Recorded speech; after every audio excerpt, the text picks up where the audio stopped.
சர்வதேச யோகா தினத்தை முன்னிட்டு நமது கிளை நிலையம் கும்பகோணத்தில் பிரஜாபிதா பிரம்மா குமாரிகள் ஈஸ்வரிய விஸ்வவித்யாலயம் கும்பகோணம் நிலையத்திலிருந்து யோகா தினத்தை முன்னிட்டு அரசினர் மகளிர் கல்லூரிக்கு சென்று மிக அற்புதமாக ஒரு மனதிற்கான பயிற்சி முறையும் உடலுக்கான பயிற்சி முறையும் மனதால் எப்படி உடல் மாறுகிறது என்ற அற்புதமான அதிசயமான விஷயங்களை அங்கே மாணவர்களுக்கு சொல்லிக் கொடுத்த நிகழ்வுதான் நாம் இங்கே பார்த்து கொண்டிருக்கிறோம்.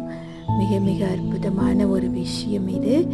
எப்படி மனதால் நம் உடல் சரியாகும் என்பதை மிக அழகாக எடுத்துரைத்திருக்கின்றார்கள்.